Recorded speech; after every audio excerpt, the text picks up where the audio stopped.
Hello everyone. I know you use this video to fall asleep, so before that, like the video and subscribe to the channel. Also, where are you from and what time are you watching? Now get comfortable and relax.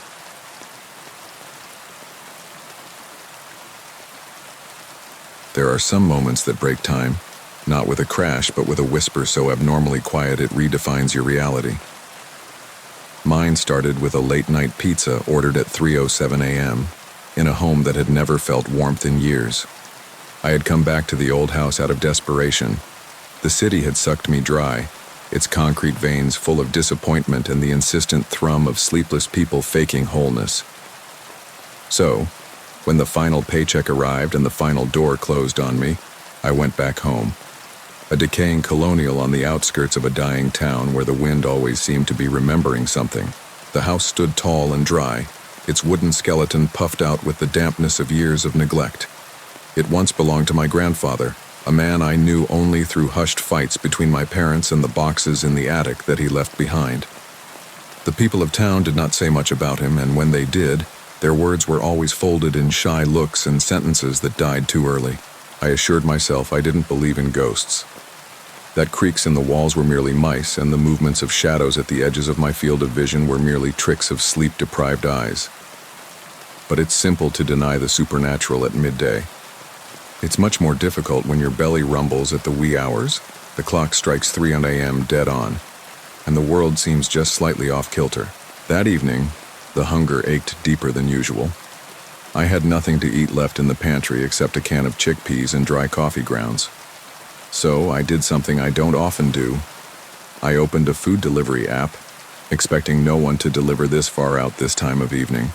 But the screen flickered to life, its brightness more than it should have been, and near the top of the listings, before the national chains and suspect diners, was one that did not ring a bell.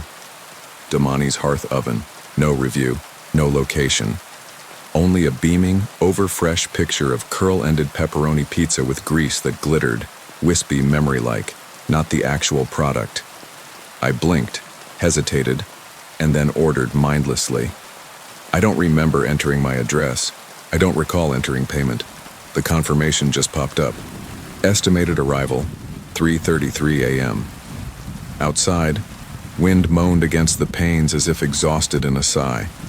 The house creaked as it usually did at night, expanding and contracting in the cold like lungs under skin.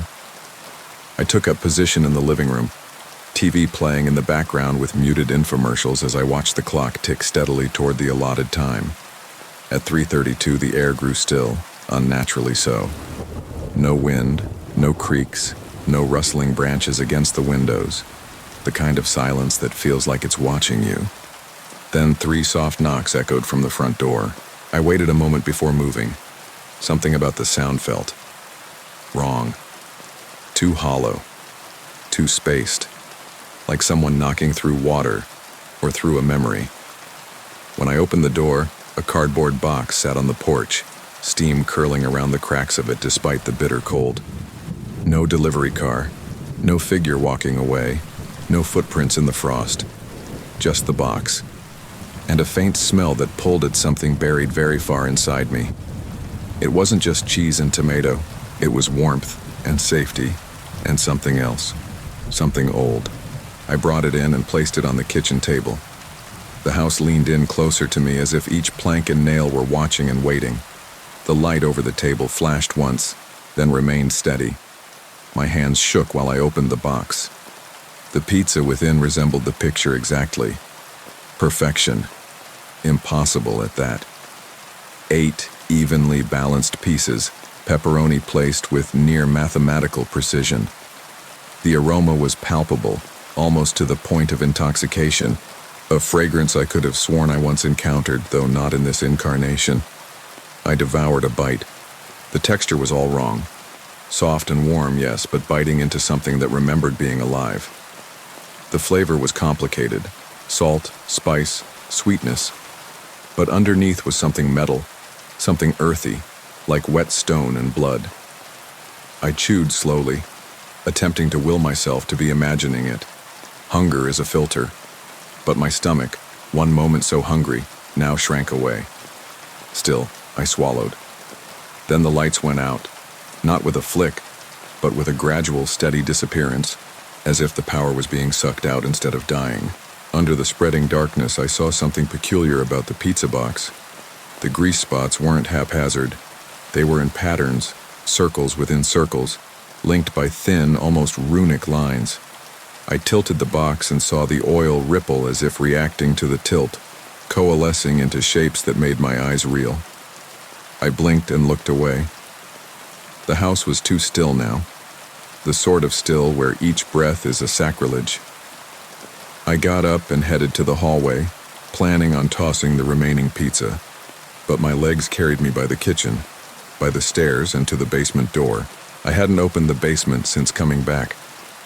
There was something about it that felt untouched, preserved. My parents had warned me off it since I was a child. They said it wasn't safe.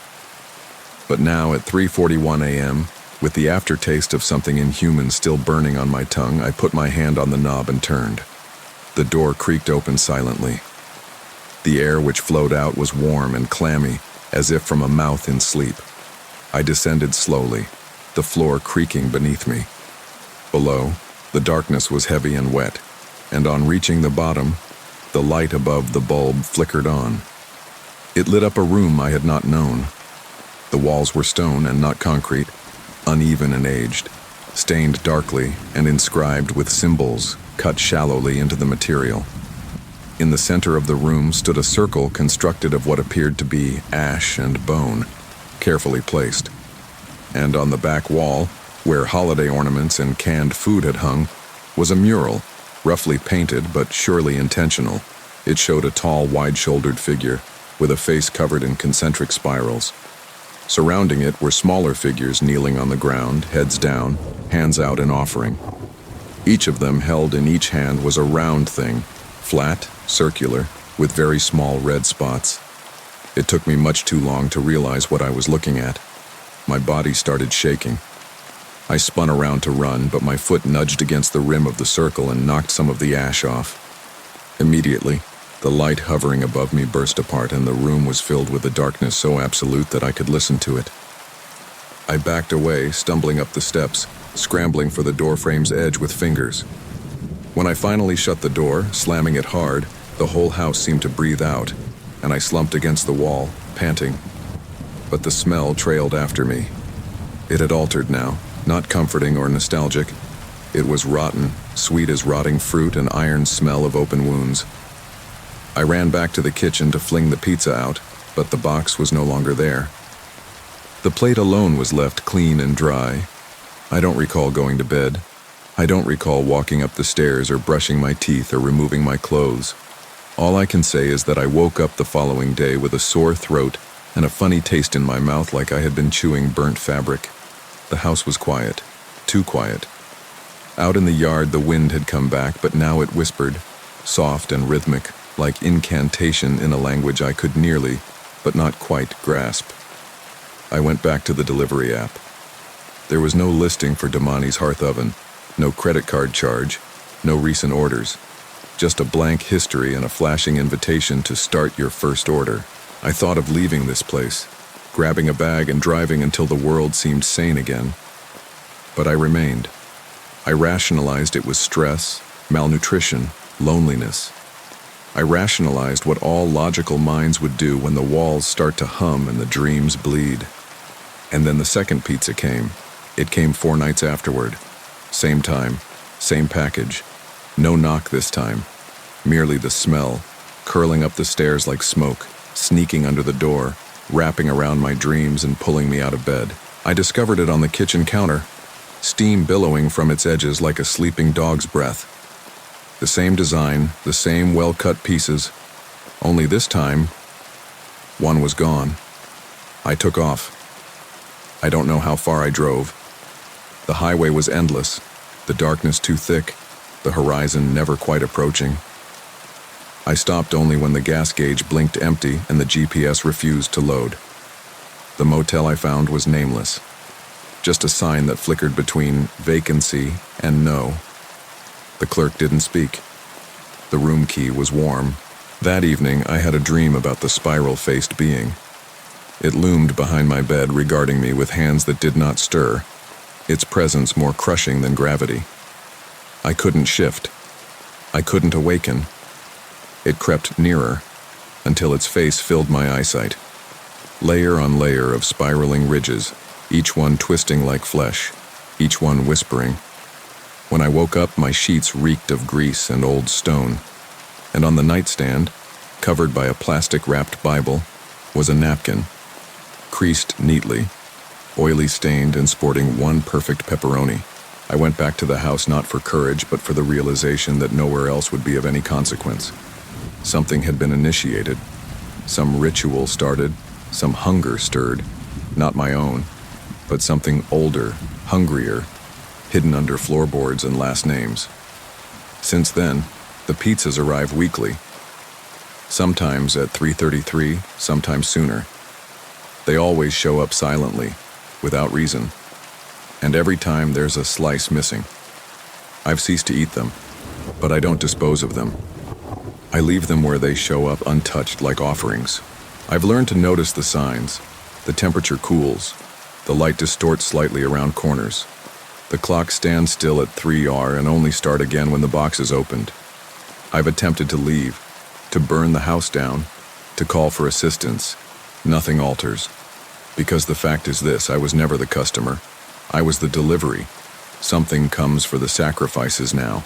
I hear it in walls, in the interval between ticks of clock, in dreams that leave my lips with ash and bone. And last night, for the first time, the pizza box was bare. And I don't know when I fell asleep, but I woke up, chewing.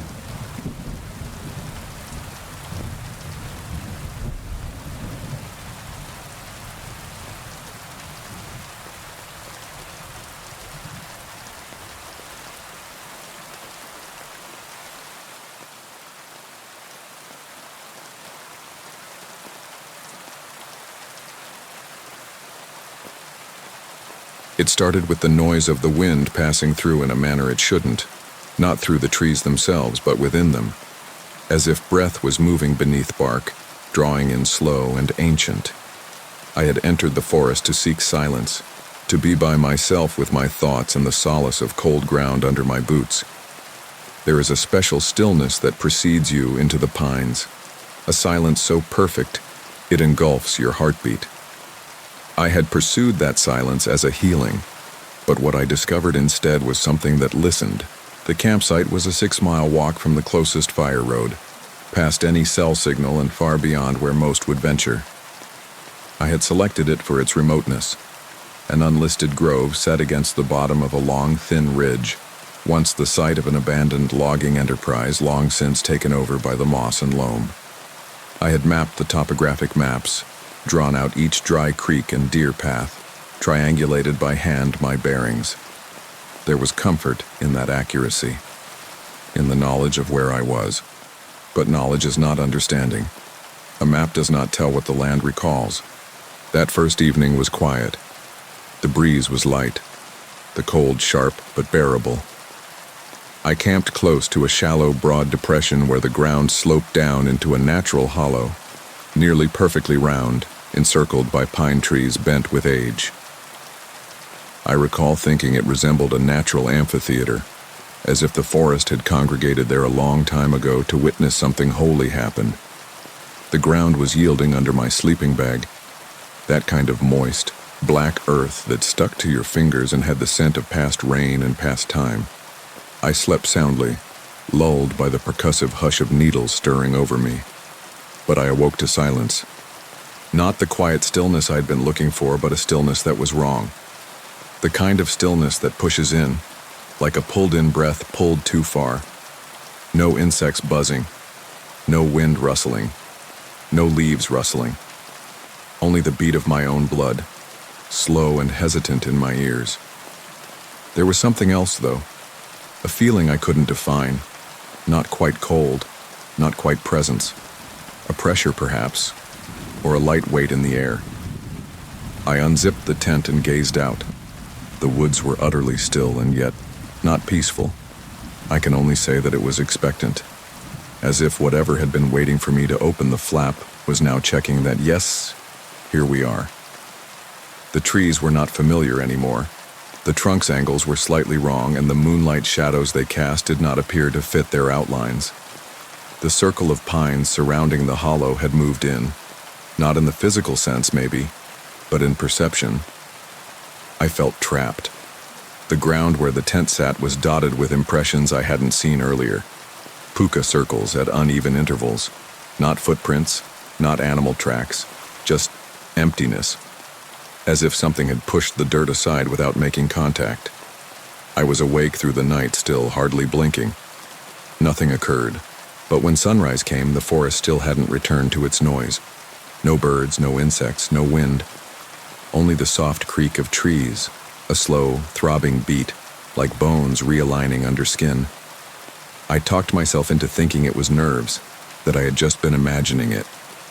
Isolation does funny things. The mind searches for pattern, significance, even when there is none. I spent the second day trekking deeper into the forest, attempting to distract myself with movement and mission. The landscape past the hollow grew more uncanny. Roots curled like muscle, bark lattice-worked with splits, rocks stacked in natural spirals that looked too careful to be haphazard. I didn't see any evidence of wildlife, not even scatter nests. As if nothing existed there at all, only traveled through briefly, staying away from some unheard-of law. I came upon what seemed to be an ancient boundary marker, a straight petrified wood post, deeply grooved to near smoothness. At its base was a collection of bones, not fresh, but not totally deteriorated. Tiny bones, bird-like yet distorted, joined in ways that made no sense anatomically. I didn't sleep at all that night. The instant the light disappeared from the sky, the air shifted.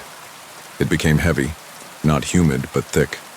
My own breath was heavy in my chest, as if pulled through fabric. The shadows in the hollow lengthened into pools of soft black velvet, and off in the distance I could hear something moving. Not walking, not crawling, moving. As if a tremendous weight had moved beneath the ground.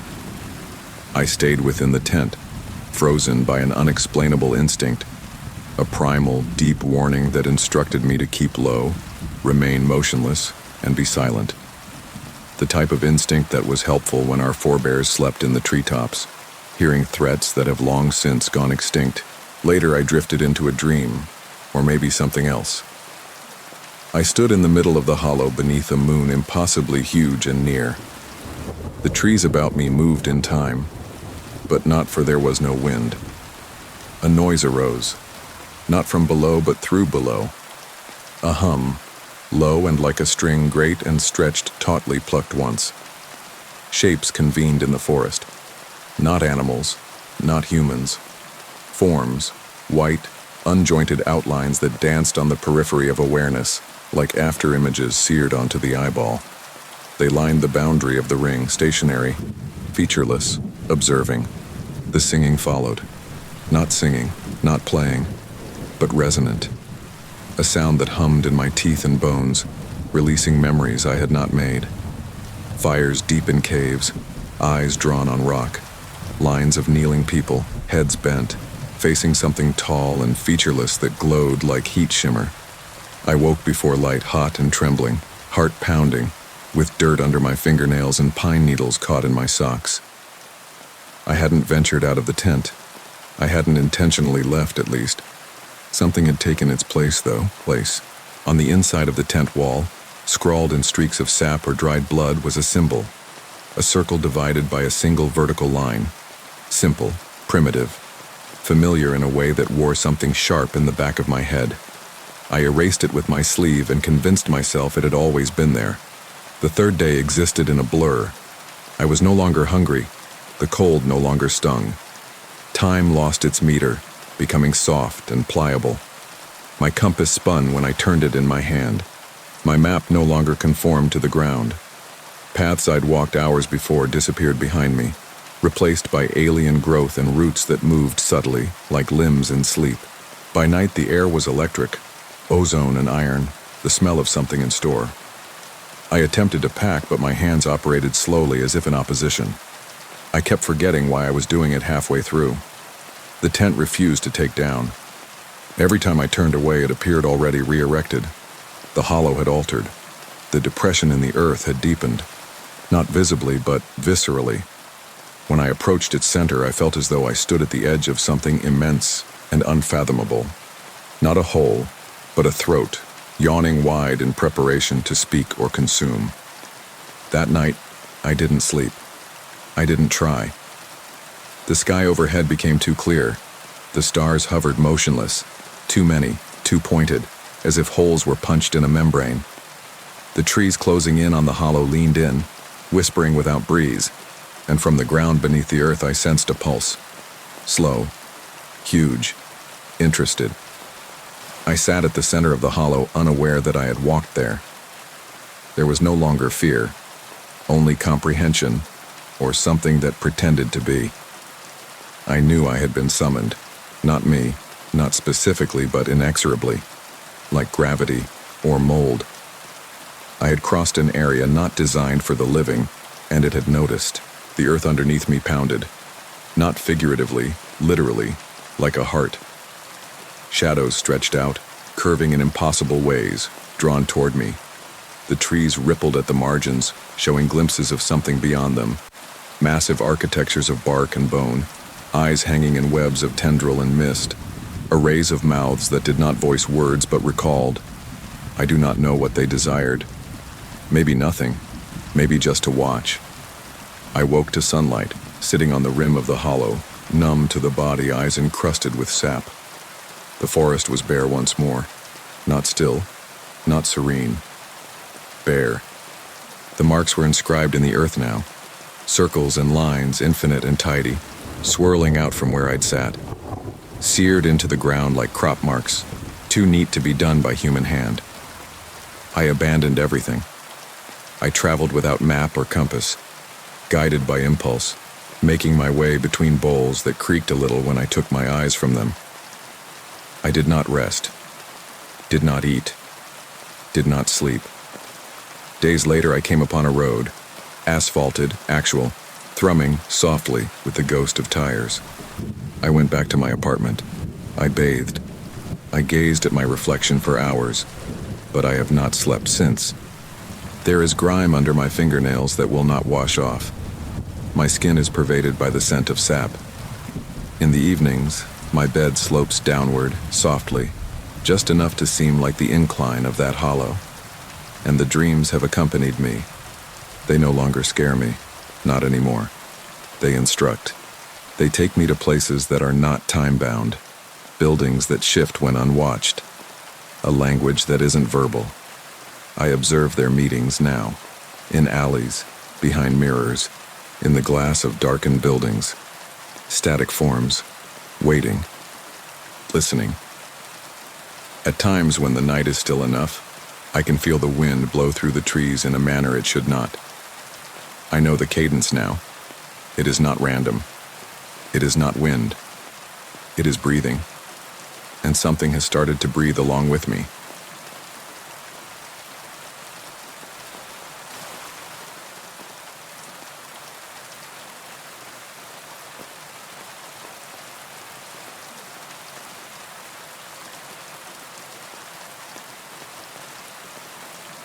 I caught on to the eerie quiet in early October, an uncharacteristic stillness that seemed to weigh against my windows like a suppressed breath.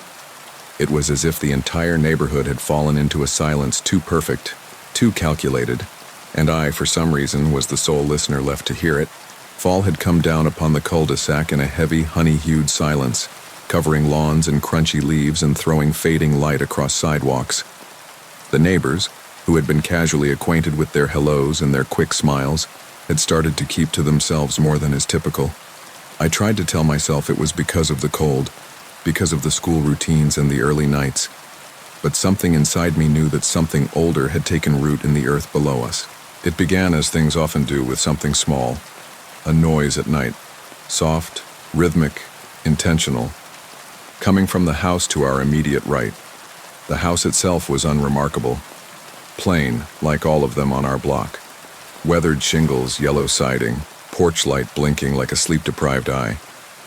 But no one had resided in it for almost 2 years, not since the old woman who previously lived there died. Her passing had been uncrowning, a silent dying in her sleep. A quiet passage, the obituary had written. The house remained to a far-off niece who never showed up to take it. Every now and then, a realtor would show up, open the windows for several hours, then leave it vacant again. But now, night after night, I listened to it, the thud. Weak, like feet walking in slow, deliberate patterns up and down the upstairs floor. I lay awake in bed, sheets up around my chin, and sensed the soft vibrations seep through the wall at the back of my headboard. 5 steps. Stop. 5 more. The rhythm had meaning, ritual-like, not the agitated pacing of a transient, but something deliberate. Done. On the 4th evening, I got up and looked out through the blinds. The windows in front were dark, darker than the night, as if sucking up light instead of reflecting it. No porch light, no movement, but the noise persisted. I attempted to tell myself it was the house settling, some movement of the foundations as cold entered into the bones of the house. I attempted to laugh at it to myself, out loud, in the kitchen the following morning. But even my own voice seemed strange, as if I had become a trespasser in my own home. By the 2nd week, I stopped hearing the footsteps, but a new sound replaced them. Scratching. It wasn't frenzied, not the wild scurrying of vermin. It was deliberate, a crawl, like the solitary nail pulled slowly along drywall. A deep breath, drawn out across the canvas of darkness. And occasionally I could hear it in muffled repetitions within the walls of my own house, as if the house beside me had developed roots that now were creeping under the frozen ground and extending their filaments into my foundation. I started dreaming of spaces I had never been in, long, low corridors with paneling made of a wood that throbbed faintly under my fingertips, smelling faintly of smoky rosemary and something older, something sickly sweet. They were quiet dreams, with only the sound of breathing. Not mine, not ever mine, but something too big and too slow to be human. I never once saw it, only its shadow, which spread across the floors and distorted the walls, elongating and convulsing like a spider shedding its skin. I ceased to sleep, or at least I floated through a shallow, unmoored state of half-wakefulness. The world around me turned gauzy and indistinct. The neighbor's house started to shift in ways I couldn't quite put my finger on. Its angles seemed slightly awry, corners a bit too acute, shadows too deep. By day, I could almost make myself believe it was a delusion of fatigue. But at night, sitting in the living room with every light ablaze, my breath misting minutely in the suddenly cold air, I could feel it looking. Not from the windows, no, from underneath. As if something below the floorboards of the house had noticed me, noticing my staring, my listening. And then the dreams shifted. I wasn't alone in those impossible hallways anymore. I could hear others, dragging footsteps on stone, quiet whispering from mouths against walls. Their voices were unintelligible, but the rhythm was familiar, similar to the noises from the house, measured, ritualistic, intimate, and always the smell, rosemary, smoke, rot. There was a night, I don't recall which night, when I woke up standing at the foot of my own bed, fingers pinched into my palms as if I'd been grasping something I'd now lost. The skin under my nails was discolored, not with blood, but a fine gray powder. Ash, I thought, or dust, or soil. I washed my hands in quiet, shaking. The block started to empty. First the Thompsons departed, a moving truck at dawn, no goodbye. Then the Mendez family disappeared overnight, the toys on their lawn fading away one by one. I saw the changes with a dull, sinking horror, as if I were observing snow fall over a familiar highway, covering routes I used to know. Eventually, only 3 houses remained occupied, mine, and the 2 at either end of the street. I never saw the other residents. Their lights would flicker on and off at odd hours, and occasionally I would glimpse shapes behind curtains, thin, still, oddly angled. Not quite right. I should have gone then, I know that. I should have loaded a bag and driven till the sky shifted. But I didn't. The house had started to feel like a body, and I enjoy being a parasite inside it. My mind became slow, cyclical. I would gaze at the neighbor's house for hours, drawing patterns in its wood grain that changed when I blinked. The scratching had returned, louder, quicker. It was coming from inside the walls of my room and directly below where I stood. Occasionally, in the middle of the night, I would feel my bed bob up ever so lightly, as if something enormous were shifting beneath it, tumbling upwards towards me with each inhale I took. Then one evening I dreamed of her. She was standing at the head of a staircase I never knew existed, dressed in a linen gown the color of yellowed teeth, her face covered, but unequivocally wrong. Her wrist skin was cracked, blackened with soot. She was holding a bowl of dark water in her hand. When she poured it toward me, I could see my own face floating in it, mouth agape, eyes empty, hair bobbing like seaweed. I woke with brine stuck in my mouth and salt stains under my pillow. I attempted to reach somebody, a friend, a former roommate from school, someone, but my calls never went through. My computer showed an unfamiliar error message, the screen flashing symbols that hurt my eyes if I stared too long. I went back to writing letters, pages scribbled in a trembling hand, but I had no place to send them. The post office closed. The mailbox locked itself shut. And still, I watched the neighbor's house. It was no longer just a house. It was something more, a shrine, an organism. The siding was darkened to a dull, mottled gray, and the air around it rippled faintly like heat off blacktop. I could see things move behind its windows. Not people, not even shapes, but movements, purposeful and fluid. I started hearing chanting, low and dissonant, seeping through the walls at night. Occasionally, I believed that I could glimpse the outlines of long men standing in shadows on my own walls, although I was alone. One morning, if it was morning at all, I discovered a door in my basement that previously had not existed. It was thick and heavy, adorned with symbols that writhed the more I stared at them. I was drawn to it, like something within it was calling to a part of me that had lay latent for so long. My hand drifted to the doorknob before I knew it. The metal was cold, throbbing beneath my skin. I did not open it. Not that day. But it stands there waiting. I attempted to leave once, started driving down the street in my car, drove to the end of the street, but the road curved in a way it never had, curling back onto itself. I drove for an hour and ended up back in my own driveway. The sky never changed, no birds, no wind. The air was heavy and static, like the pause before a burial. Now I don't attempt to escape. There is nowhere to go. The world has been rolled up around this house, around me, around the one next door. I hear her from time to time on the other side of the basement door calling my name in a voice not of any living thing. I have started forgetting how my own voice sounds. The mirror does not reflect my face properly anymore. Eyes set too far apart, mouth spasming when I do not move it. I do not dream. I recall nothing outside the walls of this house. The neighbor's house rises higher and higher every night, stretching toward the sky like some fungus growing on decay.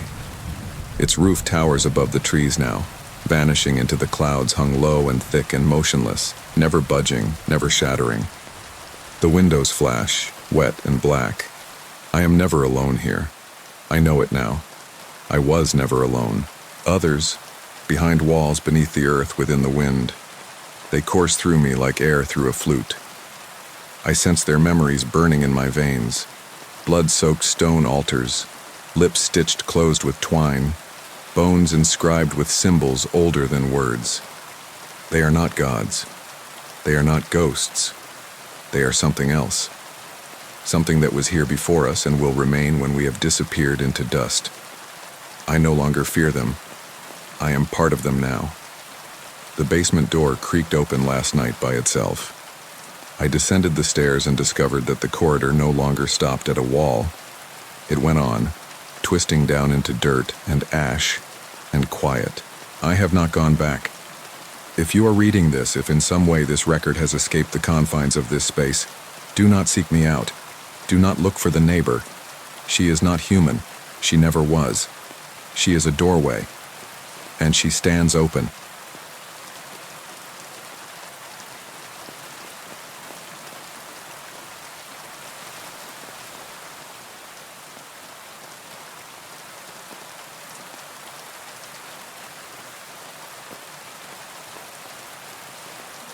I heard the knock well past the time when the world had fallen silent. It did not come from my door, but from behind the walls. A gentle, measured thumping, as if something had stirred within the plaster. 37 days had passed since I had seen another human face. The city had disappeared under the lockdown's weight, an imperceptible quarantine draped across the framework of civilization. Sirens once wailed at night, a distant whale song, a reminder of the past, but even that had ceased. There was no one left to answer, no one left to call. My one-bedroom apartment on the top floor of a dilapidated pre-war building was a coffin of routines. I boiled water. I gazed at the walls. I listened as the radiator hissed like a dying snake. The window faced an alleyway lined with garbage bags that never shifted. With each passing day, the light seemed to pale, as if the sun itself had fallen ill. I stuck initially to routine, lists, meals, sitting on the same page of a book until its meaning vanished. But time elongated, then broke. I found myself losing track of how many days had gone by since the last human sound had reached me via a video call, the last smile etched on a screen before Wi-Fi went out and never came back. That was when the dream started. I do not recall falling asleep the first time it occurred. I recall only the instant of waking, or what I thought was waking, being frozen in my bed as a low thrum resonated through the floorboards, climbing into my teeth. The walls throbbed with breath, not vented air, but something warmer, wetter. It was biological. The wallpaper glowed softly in the darkness, shapes twitching underneath its surface like lungs expanding behind skin. Then the stench. It wasn't rot. Rot comes with a beginning and an ending. This was older, like wet earth in a spot where light never touched for centuries, like stone that has remembered fire. I awoke screaming into quiet. My breath misted in the air despite the late spring, and my skin was damp with sweat that had the faint scent of iron. I sat up shaking, waiting for the dream to recede completely from my head. But the quiet was wrong. It wasn't vacant. It was contained, as if the room were paying attention. The following day, something caught my eye. The edge of the ceiling, and the most distant point from the bed, had sagged ever so slightly, its white coat flaking down in rolled-up lengths. I tapped it with a broomstick, and the ceiling emitted a dull, hollow thud. Dust dripped down, but that was all. That evening, the knock occurred again. 3 deliberate taps. Not random, not urgent, intentional. I listened intently at the wall with my ear and heard breathing. Not my own, not mechanical. Something was living behind the walls. I don't remember when I began not to wonder. Perhaps isolation wore down the area of the brain that separates reality from fantasy. Or perhaps in the quiet, I had simply become more sensitive to the truth of things. The way a prisoner can hear footsteps 2 corridors distant, my ears attuned, my skin responding to the air before it changed, each groan of the floor a language I was learning by nature. I stayed awake, but the dreams caught up with me. One after another, each one blacker than the previous. Labyrinthine tunnels underneath the apartment, walls made of bricks constructed from teeth. A mirror that would not reflect, only churning black water where the face would be. I would wake up with my body contorted as if I had been shifted, not just turned in troubled slumber. By the 5th week, changes in the apartment could no longer be denied. My shelves had warped, not by water damage, but by shifting, as if carefully curving toward some hub. The mold at the baseboards had started forming symbols. I would not touch them, but I knew their shapes from far back in memory. Something read in an anthropology book or in some ancient manuscript. Spirals, hooks, a central eye surrounded by curving lines. The books on my shelves started shifting around. I would wake up to see various titles piled together, at times open to pages that had what appeared to be ash stains. The words would bleed minutely on the edges, as if written using a pen that did not want to hold its place. I woke up one morning to find a feather on my kitchen tile. Not bird's feather, not from anything that flies. It was clear, long and slender, composed of some fibrous membrane such as skin drawn tight. When I lifted it, the tile underneath was warm, as if something had been there not long before. Still, I never left. Out of fear or fascination, I don't know. The lockdown had shut out the world outside, but what awoke within these walls provided something older than infection, something that spoke promises in symbols older than words. The walls turned into mirrors at night. I don't mean they caught light, I mean they recalled. In the oblique angle of shadow, I would start to perceive images more or less etched into their surface, silhouettes of individuals who had lived here previously. Occasionally, I would awaken to discover them standing silently by the corner of the room, regarding the spot where the ceiling curved inwards. Their faces were vague, water-stained recollections, yet always the same stance. Observing. Waiting. One night, when the final gray light faded behind the buildings, I sat cross-legged on the floor and traced my hand across the buckled wood. It felt soft, like cartilage. The pulse of the veins in the floorboards vibrated faintly under my palm. I could feel it reacting to my touch. I said nothing, but the room listened nonetheless. The ceiling opened up that night. I did not witness it. I awoke to the patter of dripping, heavy, intentional, and looked up and saw that the plaster was cracked like an eyelid unfolding. From inside, hanks of black hair dangled like a curtain, swaying slowly even though there was no air. Behind them, the blackness was not vacant. It was filled, not with forms, but with presence. Something gazed at me from out of that hollow, something very old and motionless and alert. I could not look away. My neck ached from staring upward for hours, but the darkness demanded attention. It radiated intent, and from within it came a noise. Not a growl, not a voice, but a memory pressed into my skull like a thumb into wet clay. I saw a field of bones arranged in a spiral. I saw flesh towers warbling wordless hymns into a sky of holes. I saw myself, not what I am, but what I would be, stretched and hollowed, eyes smoothed like stones in a river. I don't remember sleeping that night. I remember waking up on the kitchen floor, the lights dimly flickering, the electricity coming back after the power had been off for a week. Outside, the sun was rising, not bright but smudged, as if the air had been rubbed raw. I considered leaving. I considered kicking open the door, going down the stairs, stepping back out into the world. But the corridor outside my apartment had altered. I pushed the door open once and discovered not plaster and paint, but a cold stone hall stretching off into the darkness, wet with moss, the ceiling pushed down by tree roots. A location that did not exist in the world as I knew it. So I remained. Every day the apartment changes. The air grows heavy. The mirrors no longer reflect our images. The ceiling throbs with motionless light, and the dreams become longer than the nights themselves. I am unsure if the world outside still exists. Maybe it ended quietly, while I was looking at the shadows creeping under the floor. I think the lockdown was never intended to guard us. It was not a shield from illness. It was a seal, a cover over something hidden too long under the earth's skin. And in the quiet, the loneliness, the seal weakened. We were not imprisoned here. We were being prepared. Yesterday, I discovered something under my tongue. It was small and white, like a tooth, but too smooth, too perfect. When I touched it, I experienced memories that were not mine, places I have never been, stars I have never seen. It pulsed once and then disappeared, leaving the taste of salt and metal. Tonight the walls are singing. It is the low thrum, synchronized with the vibration of my own ribs.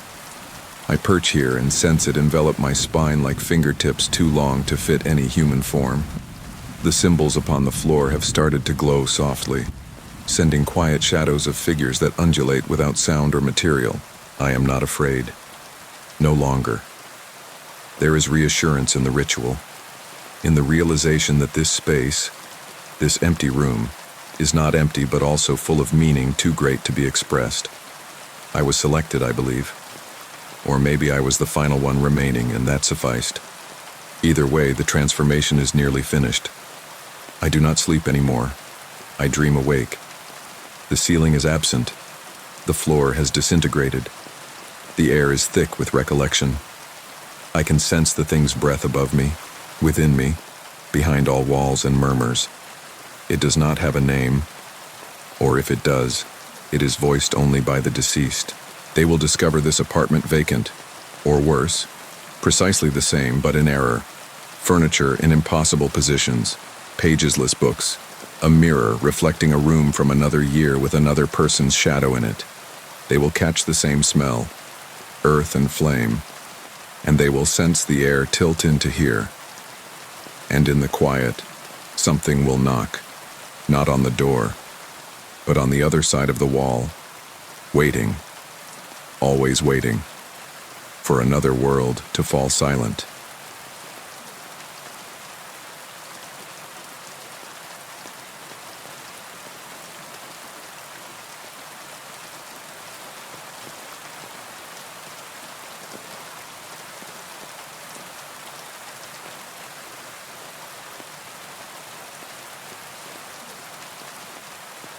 I never thought silence could move until I saw it creep across the floor of my grandfather's house.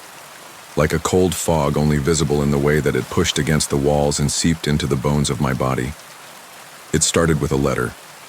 Aged, brittle, and handwritten, it came with no return address and no postage, only my full name scrawled in ink so fine it resembled the brush of a spider's leg. I hadn't seen or heard from any of that family in more than 10 years, not since my mother died when I was 17. The letter called me to a house I hardly recalled, deep in the Blue Ridge Mountains, surrounded by old forest and older stillness. I rode the train as far as it went, then hitched the remainder. When I got there, dusk had already started its gradual fall, coloring the horizon with shades of violet and rot. The house stood as a misplaced memory, a wooden and stone relic nestled in the curve of the trees, its gables pointed like shattered teeth. The front was eaten by ivy, and the windows looked out blankly, too covered to reflect. The door creaked open when I pushed it, not groaning but releasing in a needy way as if the house had been holding its breath, waiting for me to come back. The air inside was dry and chill, thick with dust and something sweeter, rotting lilacs maybe, or something worse, something buried. The house had the scent of old churches or mausoleums. It wasn't merely neglect that filled the air, it was reverence, ritual. Each corner seemed to be staged, each shadow set. I did not ask myself why I remained. I reasoned that it was obligation, or curiosity. But really something in that atmosphere made choice seem far off, as if recalling a dream in a different life. My limbs progressed as they would, my mind curved inward slowly. No light, no warmth, just oil lamps and the soft sigh of the wind crawling between the boards. I discovered a room on the second floor that had been my grandfather's, by the smell of tobacco and leather, and the tidy stack of handwritten journals on a carved oak desk. The bed was already made, its sheets crisp and cold. I dreamed of water that first night. Dark water that was still under a starless sky. I was standing on a beach that I couldn't explain, the sand too pale and warm under my feet, although the sun wasn't shining. Something was moving in the depths, not visible, but present. A pulse, a breath. I woke with salt on my tongue and the gradual terror of being watched. I attributed the dream to the air, thin mountain oxygen and an over-imagined brain. But as I wandered through the house the following day, the sensation remained. The rooms had changed a little in the night. Nothing dramatic, only angles a fraction different, furniture a fraction off, pictures no longer precisely centered.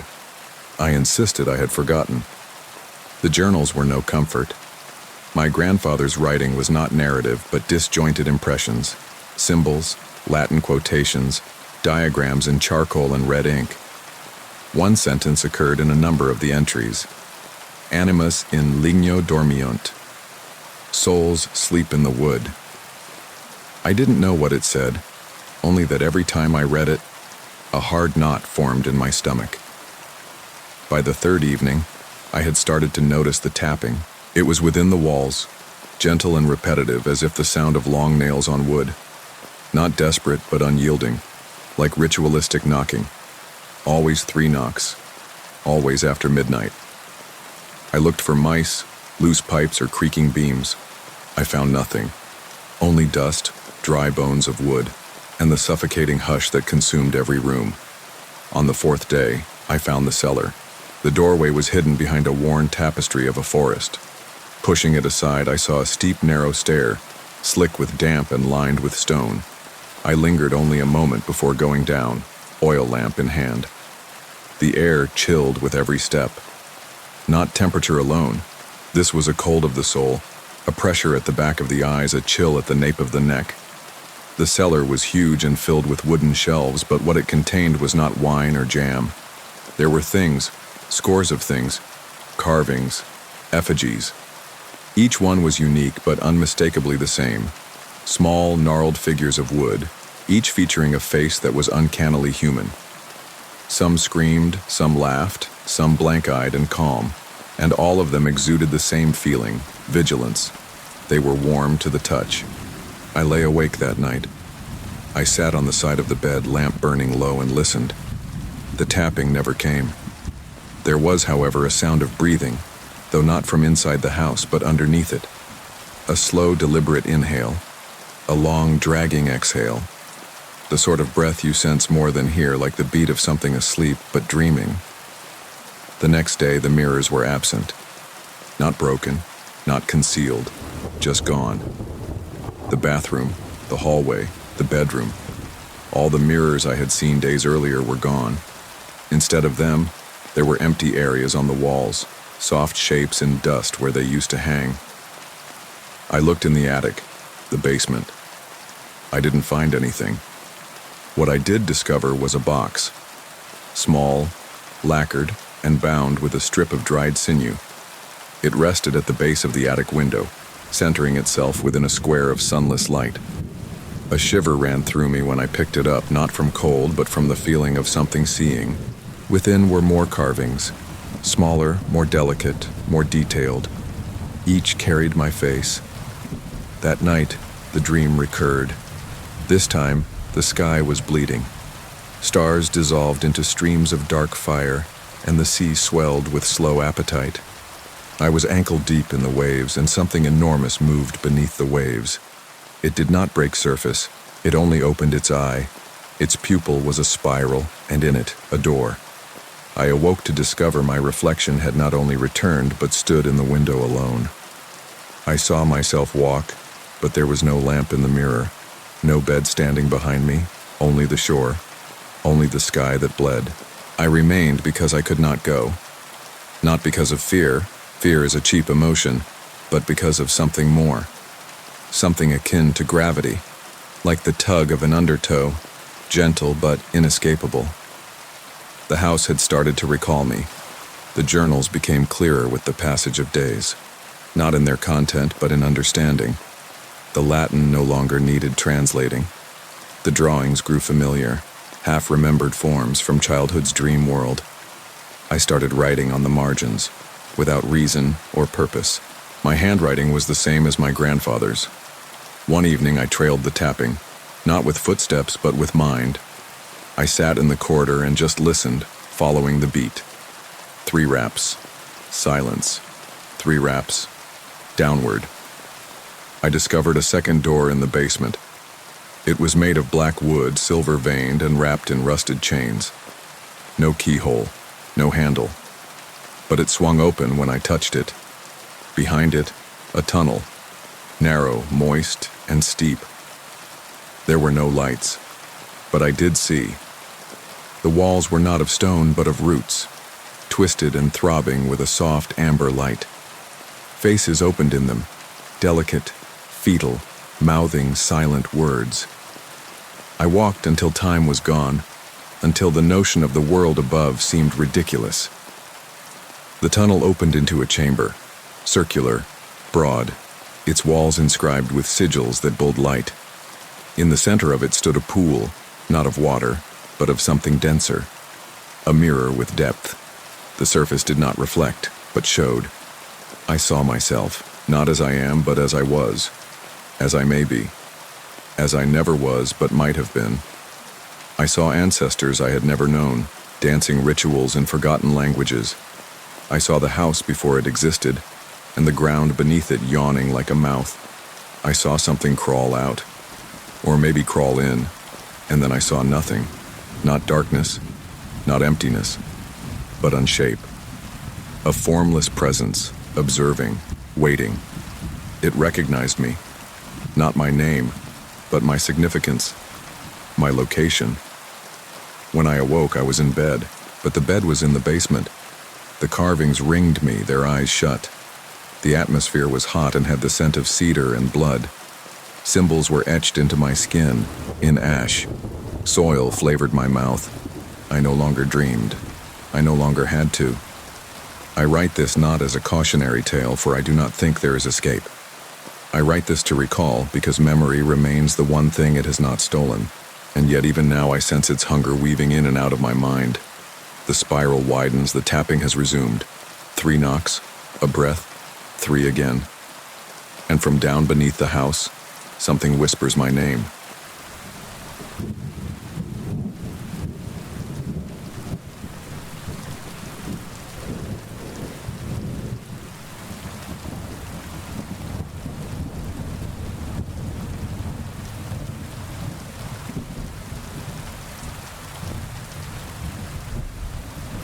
It started with a knock that never arrived, a noise I never heard but could somehow sense deep in my chest, like a held breath. Outside, rain sewed long, quivering lines across the windows, shrouding the trees like a veil over memory.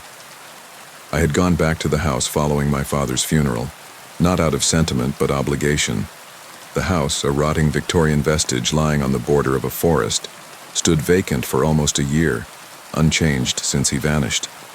His body had been discovered weeks before, battered and unidentifiable in a ravine miles from here, his face worn away by time and something else no one quite defined.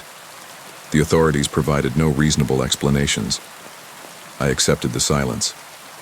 Rain followed me, steady and cold. It dropped like a judgment, gentle and persistent, soaking into the bones of the house. Every floorboard groaned with fat wear, and the walls had started to lean just a little, as though straining to hear something far underground. I did not light candles. The overhead lighting hesitated grudgingly, covering every room in a pale, amber gloom that scarcely reached the edges. The odor was the first to hit me, not mold or rot, but something older. Sweet, cloying rot that brought up images I could not quite put my finger on. It was in the wallpaper, the floorboards, in the dust that hung suspended in the air. I reassured myself it was mildew. There were no mirrors in the home. All of them had been taken out or covered. I didn't think anything about it until evening came and the electricity started to fail. I slept on the couch that evening, huddled under the heaviness of my jacket. The living room lay out around me in stillness, except for the soft thrum of rain against windows. I sat and watched the shadows beat on the ceiling, vaguely conscious of a draft sweeping through the room. It was colder than it ought to have been. The furnace rumbled in the basement like some drugged animal, but the heat never reached us. My breath misted lightly in the air, and I could sense the old wood breathing beneath me. I must have slept at one point. If I dreamed, I have no recollection of it. Only the feeling of being stared at from the hallway behind the parlor, and the clear sense that my skin was not my own. I woke with a jolt, hours later, to complete stillness. The rain had ceased, but the air was denser now, thicker. I heard nothing, not even the familiar groans of the old building shifting. Silence such as that is not empty. It crushed against my eardrums with measured force, like the slow-held breath of something in wait. I rose, instinct guiding me more than intention, and walked the length of the house. My bare feet touched cold patches on the floor, as though the boards had been recently soaked. I passed each room deliberately, feeling my heart quicken for reasons I could not articulate. It was in the master bedroom that I witnessed it. Not a shape, not a movement, but an absence. An indentation in the dust on the floorboards close to the far wall, where something had been, human-shaped, recent. My mind refused to grab onto the implications, and so I turned away, closing the door quietly behind me. I convinced myself it was nothing, but I started to see them everywhere.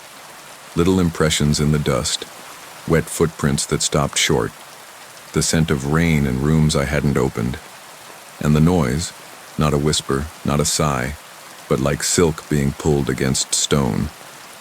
It never issued from the same location twice. In the mornings, the house was nearly like any other.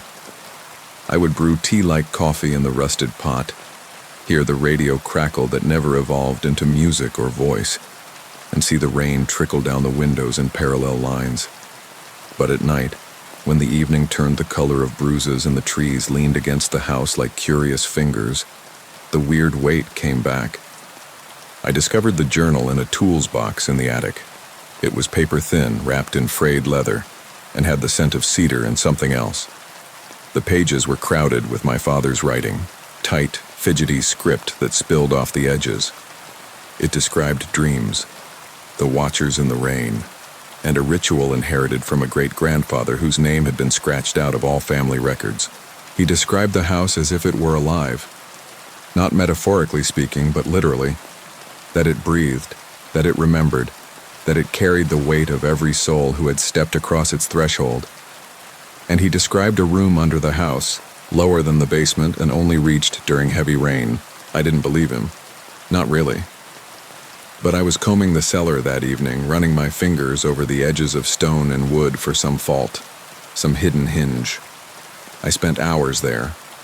The only sounds the dripping of water from some hidden leak, echoing with a steady beat. Just when I quit, my foot fell into a soft spot of earth at the back of the furnace. The earth there was darker, more powdery. I knelt and started digging with my fingers. It was longer than I care to admit. By the time my fingers got to wood, my nails were split and bleeding. A trap door, nailed tight from underneath.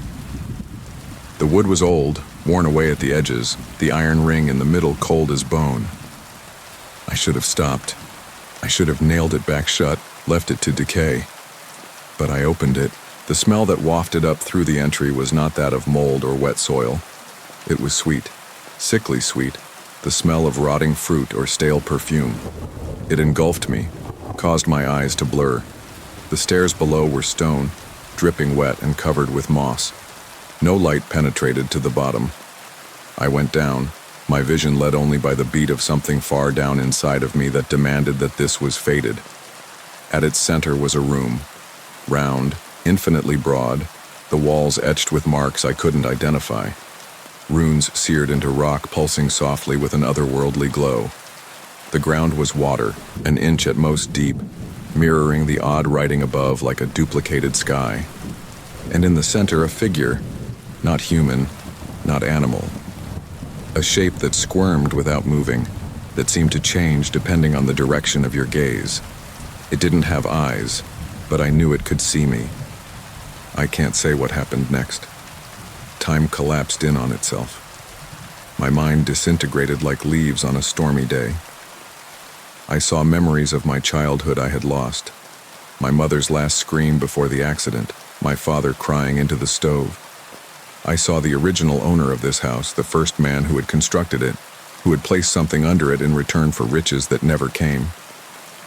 I saw myself, years older and tired, sitting alone in the same room, muttering the same incantations my father had originally documented but never completed.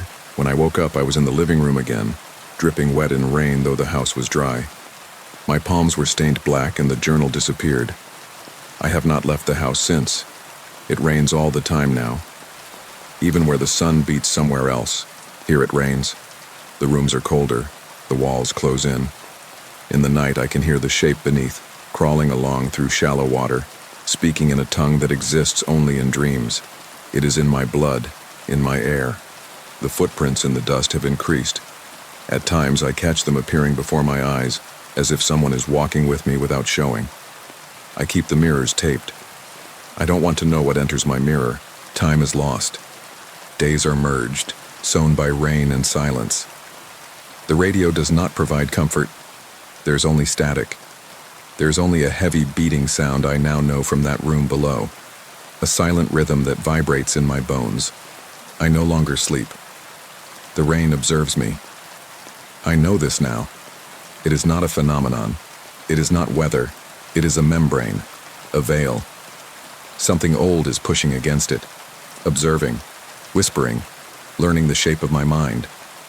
I sense it within me, charting my fears, my regrets, my trespasses. And occasionally I sense another thing. Not hatred, not evil.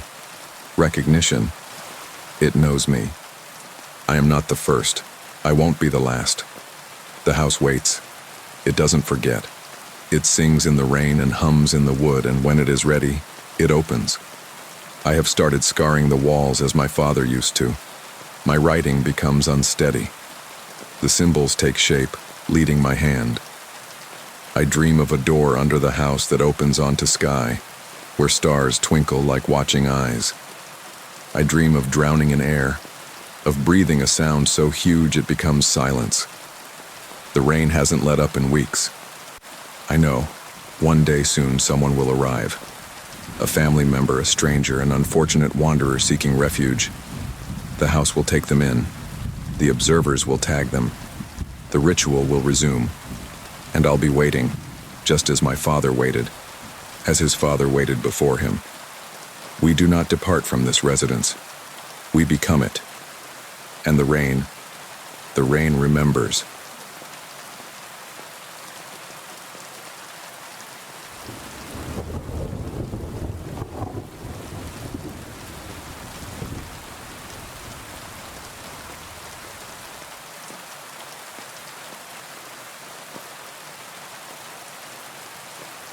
The house never stood still, even during its most lifeless, darkest hours when the world outside held its breath in the darkening veil of night. Something moved in the groaning hinges of the old apartment. I first attributed it to wood settling, the house breathing through history and age. But what actually happened, I came to discover unwillingly and piecemeal, was much worse. I first really noticed my roommate at 3 a.m. The softest of sounds drew me from the shallow fringes of sleep, such as a scratch, far away but lightly controlled, only touching the vulnerable edge of hearing. The street lamp outside cast jagged shadows through the tattered curtains, etching torn shadows on the peeling wall. The air was thick and stale, rich with the smell of dust, forgotten items, and something else, something metallic and faintly bitter. I remained still, listening. The scratch repeated itself, peaceful and deliberate. It wasn't the typical creak or sound of the old radiator. It seemed as if it was breathing, looking, waiting. I pictured my roommate in the bedroom down the hall, unaware of this occult uproar. Yet I did nothing to investigate. There was something restraining my chest, a natural reticence, as if to shatter the silence would send it my way. The room appeared to cool instantly, the temperature dropping by infinitesimal steps, but just enough to create a fine glaze of sweat along my back. The sheets, coarse and worn by years of washing, abraded my skin. The ceiling above pulsed with blackness, a heavy void that seemed to breathe in rhythm with me. I cupped my hands around my ears, trying to render the sound absent, but it shifted, became another thing, a hum, the rustle of cloth, or perhaps even slurred syllables in an unseen tongue not for alert ears. My own mind wire-thin between sleeping and waking, quivering on the verge of breaking. I was not sleeping by myself. The succeeding nights were blurred, the nightmare and dream coalescing into one. The rubbing was a rhythm, the beat of some long-forgotten ritual enacted under the house roof. I started to see things out of the corner of my eye, black shapes that disappeared whenever I tried to look directly at them. The air grew thicker still, the iron smell building until it felt as if I had iron in my mouth. Sleep was a battleground.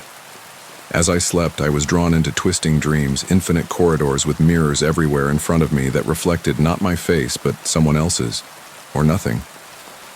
The sound accompanied me there, the slow incantation, drawing me into some mystical ritual. In the dream, I experienced the presence, my roommate, not as an individual, but as something old, something inexorable. He was like a vessel, a gateway to something huge and monstrous beyond understanding. Awakening was not liberty. The walls of the apartment seemed thin and hummed to the same rhythm, the same refrain repeated during my slumber. Doors I recognized appeared skewed ever so slightly, twisted doorways, darkened spaces where darkness shouldn't have existed. The house itself was becoming a movable puzzle, a structure suspended between memory and time. One morning, the kitchen light began to sputter furiously, then went out, leaving the room dark. I was stranded, metallic taste in my mouth, heavy quiet bearing down on my eardrums. And from the void, a slow, calculated scratching noise, this time clearly near, seemed to emanate from within the cabinet where I stored the dusty family heirlooms, baubles brought from my grandfather's home. I attempted to scream but was unable to breathe. I chapped my hands as I raised them, the air cold enough to sear. The cabinet swung shut by itself, and in place of the mess of dirty dishes, there was a rich blackness, a void that swallowed the light. I blinked again, and the darkness thrummed with a sickening life. In that instant I knew. My roommate was more than a man. He was a key, an entrance to some fossilized madness hidden in the bone of this building. The scratching noise was a call, an ancient call vibrating under the boards in the broken plaster, in the empty spaces where light feared to tread. I attempted to depart, to flee from this crawling hell, but the house refused to let me leave. It shut doors in my face at the exact instant I was about to grasp them, closed windows with icy cold so malevolent that it froze my breath to ice. The city outside knew nothing yet, but behind those walls time crept up behind itself, and I was stuck in an interminable 3 a.m. with the incessant scraping. Now as I awaken once more in the darkness, the cold air seeping over me like a curse whispered in my ear, I am aware that perhaps I shall never see the light again. The roommate is a glowing, wave-like figure in the darkness, a presence both present and absent, a reminder that some darkness cannot be comprehended, only tolerated. And so I wait, shallow breath, pounding heart a breakable drum, for the scraping to continue once more. The scraping went on, unyielding and constant. It was the rhythm of my life, a beat that I could neither escape nor comprehend. It started every night at exactly 3 a.m. Slow, methodical, like fingernails along scratched wood, or maybe the dragging of some heavy piece of furniture over the floor. It was a noise that felt as though it cut through not only the walls of the apartment, but the flimsy membrane of my brain and something much earlier, much uglier. I started to see things changing not only in the house but in myself too. My face in the broken mirror crunched and glowed, like the glass itself was a fragile membrane between two dimensions. At times I would glimpse a form looking over my shoulder, eyeless, faceless, but somehow curiously familiar. It seemed that the face was attempting to communicate something to me, or caution me, and then lost whatever message before I could understand it. The apartment, previously a haven of daily routine, became now a maze of darkness and mumbled menace. The walls had breathed, expanded, and contracted like living organisms. The paint blistered and flaked, exposing beneath symbols I had never seen, written in a hand older than memory. I ran my shaking fingers over these foreign symbols, and a chill of unexplainable cold ran up my arm. The air grew heavier around me, rich with the smell of wet earth and something bitter, burned flesh or metal. My roommate was a mystery. I never saw him awake, but I was never alone. The scrape would typically be from his room, a small windowless one in which light never stayed. Every now and then, when I walked past the door, I saw the slightest movement. A shadow moved irregularly, a shape too stretched, too flowing to belong to any man. I ceased knocking. The door was never locked indoors, yet always locked. It was as though something else had the key. Sleep was a stranger. In the evening, dreamland lay open like an Efrauskin wound, oozing blood and unsaid terrors. I walked through endless corridors of candlelight whose flames cast the grinning shadows of grotesques on walls adorned with symbols of ritual and sacrifice. I was spied on, stalked by eyes blazing with arctic fire out of the blackness beyond the pool of light. In the visions, the scratching became a chant, its deep thrumming pitch resonating throughout the space with a tender, as well as terrifying presence. It was saying something in languages I could not hear, but sensed in my marrow. Occasionally, I would awaken, shrouded in cold sweat, racing heart, and discover the apartment filled with a soft, supernatural light, a chilling blue light that appeared to filter through cracks of floorboards. I woke up one morning with my hands full of dirt and something sticky, dark, thick, and something I was not brave enough to say.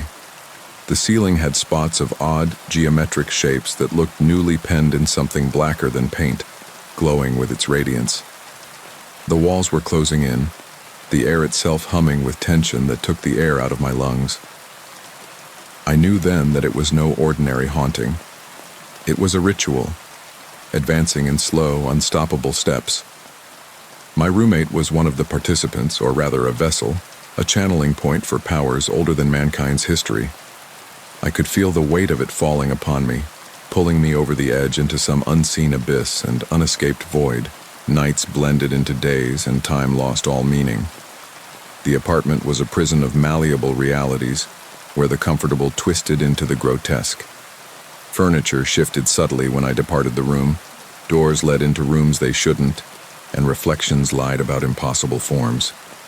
I listened as the voices whispered on frigid gusts of air, talking about sacrifice, waking, something that had slept for millennia hidden in the earth. I had opened one evening, spurred by a combination of fear and desperate curiosity, the door to my roommate's bedroom. It had fought back, hard, cold, and unforgiving as a stone wall, but with a final wrench, it creaked open. There lay a room of darkness and silence. The air was heavy and foul, and walls were covered with the same mysterious symbols that had appeared in my dreams. At the center of the room was a circle gouged deep into the floorboards, filled with ashes and covered with what appeared to be bone shards. Over it hung a lone, dim candle that sent eerie shadows, as if the shadows themselves were alive and aware. The screeching noise came from the floorboards beneath the circle, a grinding, slow beat which seemed to echo within the room. I stepped back, gasping in my throat. The sensation was so genuine here, a foul old power that had no right to exist in this universe. I longed to turn around and go, to flee this nightmare, but the room spun around me, its walls breathing, its shadows reaching out. I shut the door and locked it, but the chill remained. The scuttling grew louder, a deadly rhythm in the belly of the building. The subsequent days, I was a specter in my own existence. Flavors did not exist, time did not exist, and the world outside became an indistinct recollection. My roommate's form haunted the periphery of my perception, a perpetually vigilant protector of the dark. There was one evening when the scratching ceased. There was silence afterwards, complete, an emptiness so deep it weighed upon my mind. The air was unnaturally still, shadows arrested. I was awake, senses strained to breaking point, waiting for the inevitable. Then, when morning dawned, a slow, deliberate knock on my door. By then, I realized with a juddering, suffocating awareness, I was greater than victim or witness. I was now included in the ritual, a strand embroidered in cloth too large to understand. The roommate was not an independent entity anymore. He was a mask, a protector, an invitation. Street lamp outside grew dim, the sky darkening to a pale bruised gray. I could feel the chill beginning to seep into my bones, membranes between wake and sleep breaking down again. Knocking persisted, persistent, relentless, an invitation to step over into whatever existed beyond the door. I lay flat, immobile, can't even fight.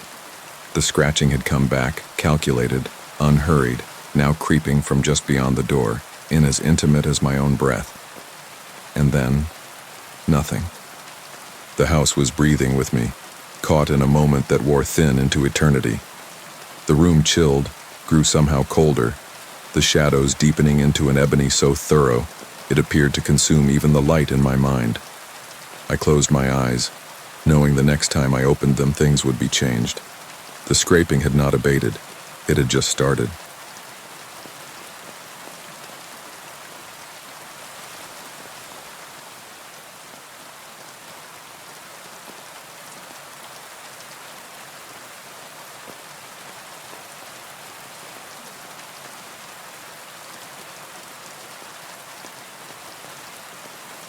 The highway was a black ribbon uncoiling into the distance, and I the lone traveler trapped in its thread.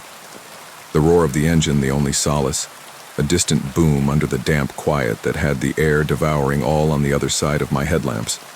The black was not merely black, it was a void, a heavy, syrupy feeling as though the air had congealed past breath. It was as though I wasn't driving through space, but through an infinite, unreadable void. I was starting out as a normal trip, or so I was telling myself for the first hour. But the further I drove that night, the more the world outside me started to unravel, and I found out about reality things I never even imagined. The night was no longer the background against which I was driving.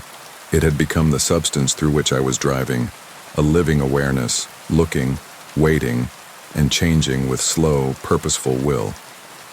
The cold was sharper than any late spring night could ever be, a cold bitterness that seemed to seep into the thin metal door of the car and nip at my body like phantom teeth. I fiddled with the heater for nothing. The chill wasn't like coldness, but something. Some presences, lying in wait and watching, working laboriously through the smashed window. On the outside, the trees were black sentinels, their branches raking the sky in agonized outline, shivering not with wind, but with some other off-world disquiet as though nigh tormented. The highway stretched on, narrow and straight, bordered by these dark woods that bent over my way like furious sentinels. The highway stretched to chalked and dry paint, chewed in some spots by the creeping blackness that clung moonlight. My eyes strained through the black, catching wild glints of form coming at the periphery of the beam. Form that vanished into nothing whenever I attempted to pin it down. At last, the throbbing thudding of the engine was uneven, the car quivering like malevolence and not like failure. I clenched my hand on the steering wheel. My comfort zone, my familiar, the security of home, the routine of the road, was falling apart into the unknown. I could feel the vertigo spreading, but not of dizziness, but of dislocation, as though the road beneath me didn't exist, but a fine thread stretched over an empty pit. And then I saw it. A presence on the road. Initially, I thought it was an illusion, a deception created by an out-of-place reflection, or by shadows. Yet the figure remained firm, tall and stationary, covered by a black cloak that streamed quietly in a wind I could not sense.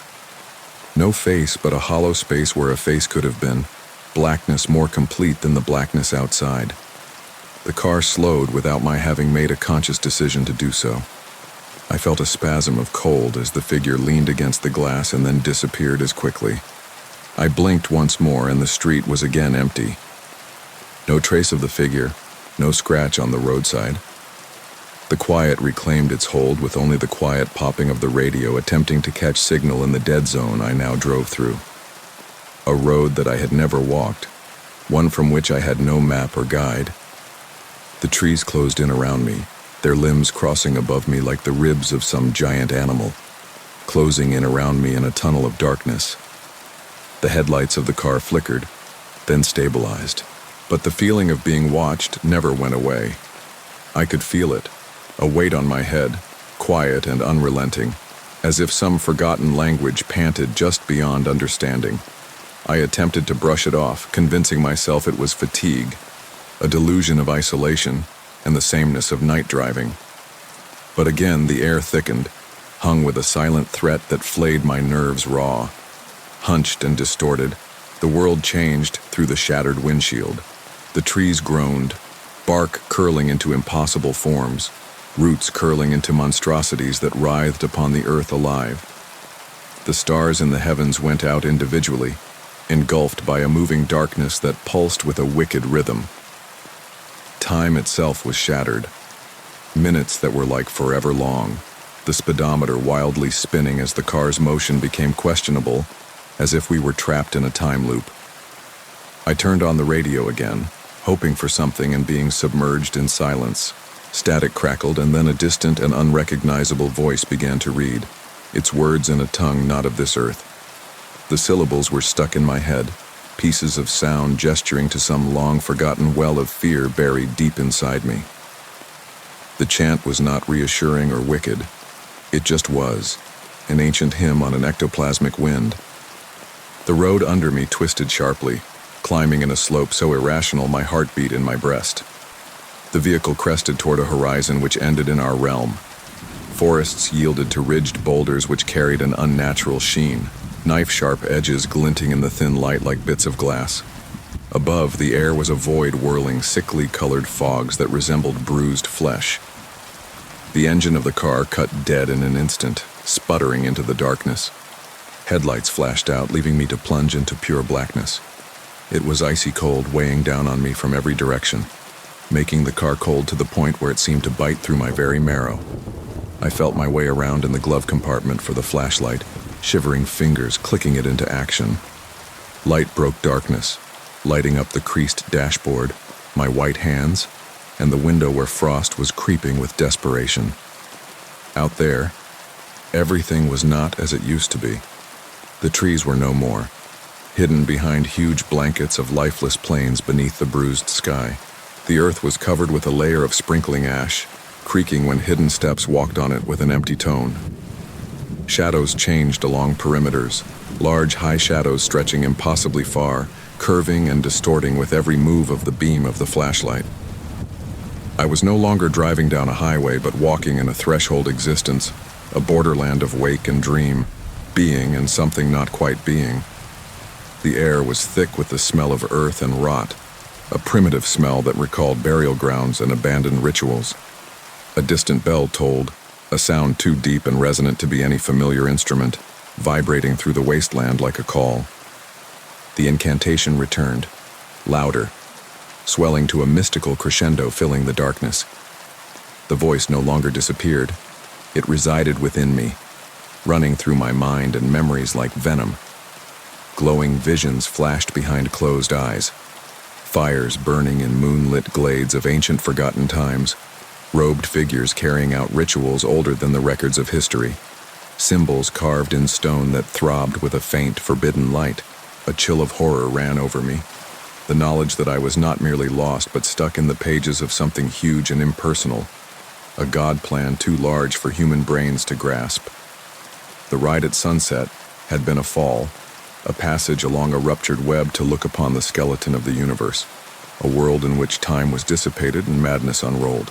I attempted the ignition once again. The engine gasped into existence, though the world did not turn over. The sky seethed with hues of demonry, and the earth throbbed beneath the wheels as a skin on a beast would.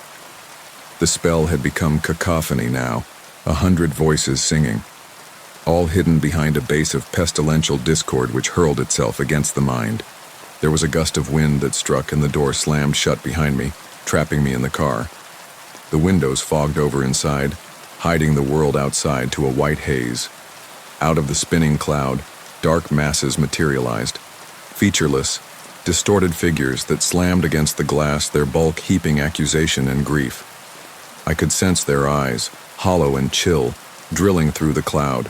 My own breathing accelerated. The cold no longer was out there but in me, creeping down my back and plummeting like a boulder into my belly. I attempted to focus on home, warmth and light, but the images stretched, colors running into blackness, faces fading into unidentifiable masks. The car was small, room shrinking as though night itself was closing in. And then suddenly the radio burst into static, a howling feedback that rent the night. From the din, one phrase had pierced through. It was repeated again and again in a voice she hardly recognized. Return what was taken. The words resonated within me, a meaningless command, but one that instilled in me primitive terror. I scoured the car, rumpling hands for something to account for the haunting. A thing, a sign, a clue. But all was in vain. The night had its secrets locked away, a veil impenetrable of darkness and silence. The windshield exploded, webbing inward through the cracks, bending the world outside into a shattered mirror of light and dark. Through the holes, the shadows flowed in, their shapes stretching into something titanic and horrific, an eternally old thing, older than time itself, peering in from outside the veil. It was not alive, nor dead, nor friend, nor enemy, but something which simply was beyond human awareness, impassive to my terror. My head reeled between wake and sleep, reason and insanity. The journey had stopped being a drive and had become an ordeal, a night ride in which the soul was tested and shattered. Behind me lay road drowned by night. Before me lay road drowned by infinity. I shut my eyes, hoping to wake up, to be in bed sound and safe with the light of dawn dispelling the nightmare. But again I opened them, and the car stood empty, engine cooled, and in front of me were only black stretches. The drive through the night was over, yet I remained a captive, cooped in a world where time did not exist, where chill lingered, and where darkness uttered things that any human head shouldn't be privy to. And deep beneath the quietness, the incantation went on somewhere.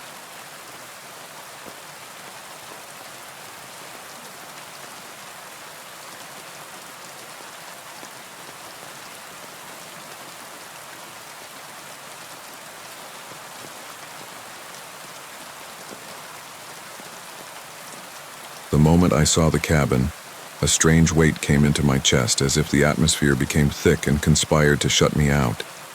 It was a light pressure, not perceptible at all, but relentless, like the inquiring first fingers of winter creeping in upon an empty cavity that had lain for years. The cabin was at the boundary of a gigantic forest, consumed by twisted branches and moss, its wooden walls weathered and darkened with time. I had been seeking isolation, a sanctuary from the never-ending cacophony of the world. I found something else here, something very ancient and less welcoming. The forest itself was something I'd never seen before. It wasn't there with the birdsong hum-buzz chorus or the splashing squirrel. Instead, it was dense with splintered stillness, as though the trees themselves were pressuring something hidden beneath. Shadows accumulated under heavy leaf, sipping sun whole. When the wind blew, it blew on a spare, almost gasping breath, curving along boughs like tilted warnings. It was a one so dense it could be touched, something to get through and watch. I came in the late autumn afternoon, the clouds hammering the sky with low, wet gray that held the threat of rain. The road to the cabin was not passable, its weeds and roots bound together in brambles that covered the ground like veins. With every step I took, slower and more hesitant, as if the ground would open its maw up beneath me or some hidden hand catch out and grab my ankles. I recall the chill creeping in, not only from the outside but even from the very marrow of my own bones. A chill that had no regard for the weather. Or cabin door creaked to one side on its hinges with every soft push of the breeze. Air inside was heavy and motionless, heavy with the despairing smell of rot and leftovers. Boards groaned under my footstep, their whine sounding through vacant space. Dust motes danced in thin filaments of pale light, enchanted like imprisoned spirits in quiet. I trailed my fingers over the splintered walls, the splinter digging into my flesh, situating me in a world already tenuous. The furniture was sparse, a centuries-old worn cast-iron stove, a table that creaked due to deep slashes, and one rocking chair that creaked unevenly, though the air was stale. I dismissed it initially as a trick of the wind, but the rocking motion in the chair continued and continued, slow, deliberate, almost too deliberate. There was something to the deliberateness of the rocking which did have me feeling appallingly disturbed, as if there were unseen hands which rocked me back into sitting there and listening. With the twilight falling to near darkness, the trees beyond revealed themselves to close in around the cabin. The grimy windows revealed nothing but the void outside's blackness. I'd catch glimpses of something in the glass now and then, a shadow, a face, or a glimpse of myself. The night outside was electric with suspense, and I was too sensitive to every little sound. The rustle of a limb against the siding, the soft plopping of the drop of a pine cone, the far-off scream of something unidentified. I was attempting to sleep, but rest refused to come. The cabin pulsed with some internal, primeval rhythm, a heartbeat transmitted in the boards, perhaps only in my own incandescent skull. My own visions, when they finally came, were splinters and shards, pieces of some ancient ritual. I dreamed of smoky fires encircled by figures in robes, chanting in some tongue that I could almost hear and never, ever voice. Faces burst and disappeared into the darkness, their eyes a well of cold flame. Sweet scent of burned herbs and moistened earth lingered around at dawn. The next day broke white and foreboding. Outside, the trees were as they always had been, but I could feel its presence become pointed, harder and more threatening. The trees moved in, their branches groaning with the sound of hinges on that sick, twisted door. I walked a little further down the path, the bushes denser and strangling. The earth I stood on was damp and spongy, as if the forest had started to breathe where I walked. And then I discovered the glyphs.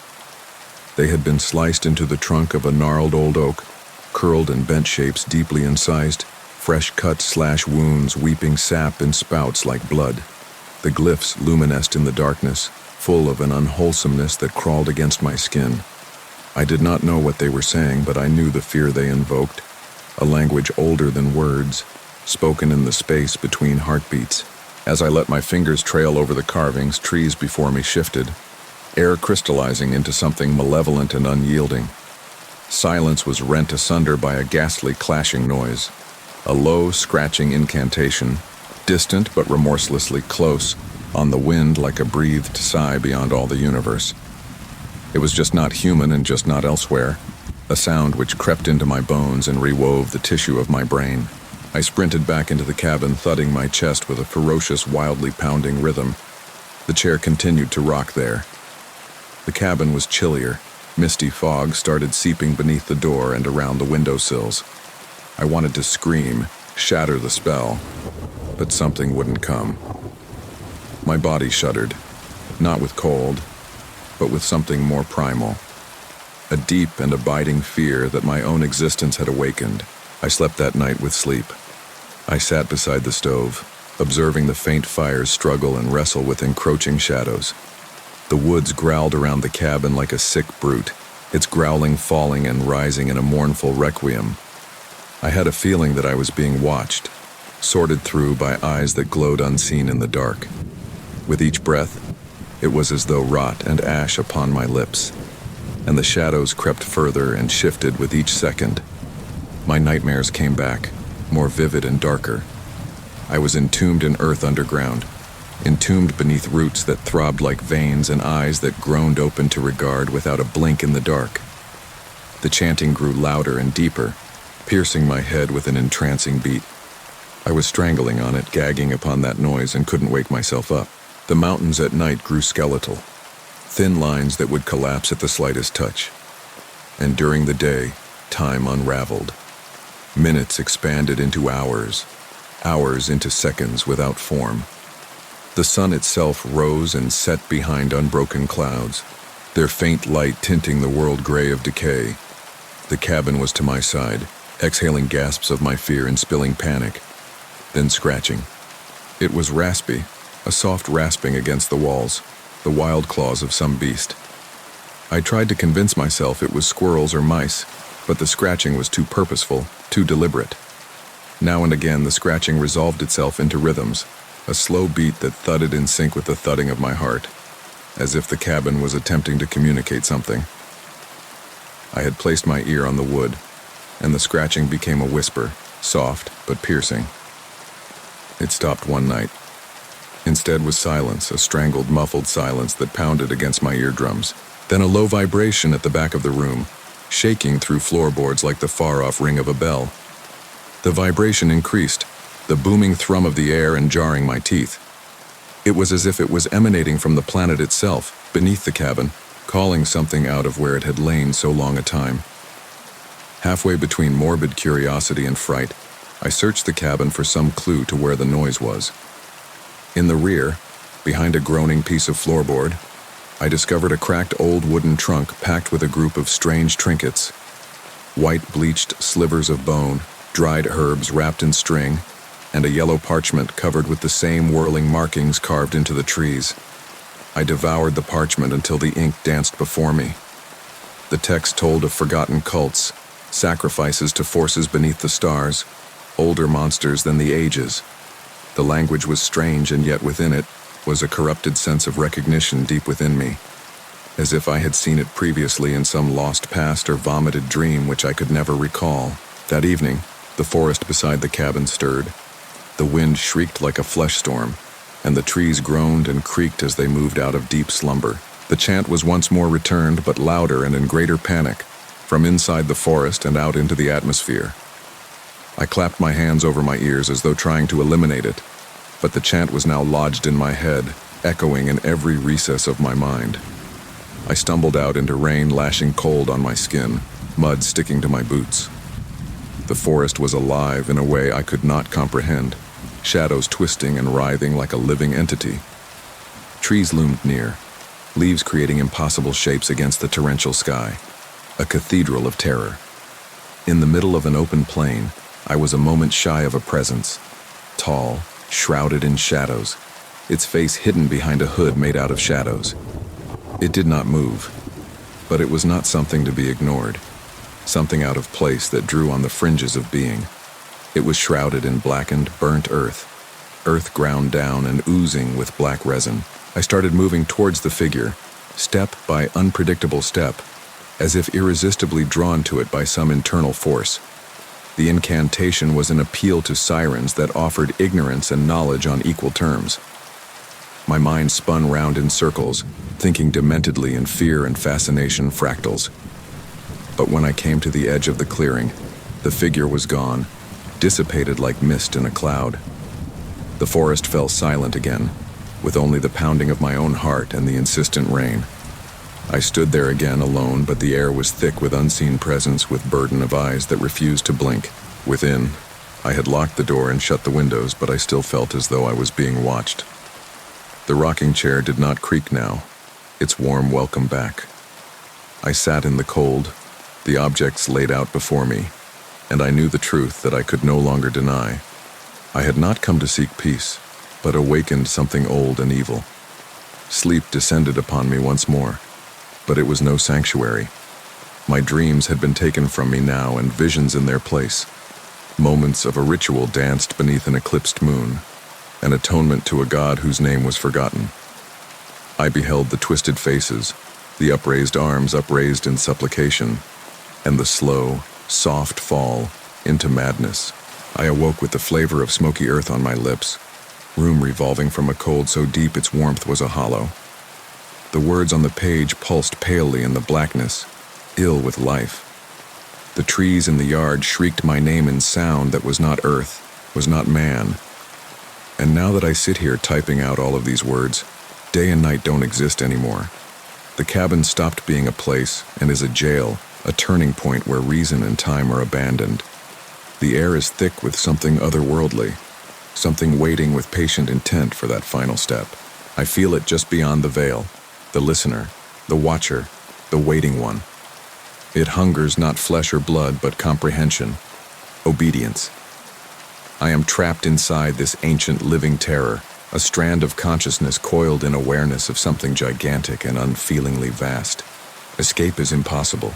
The cabin in the far wood was a mirror, and it revealed to me what is within me, an abyss, and the abyss mirrored back.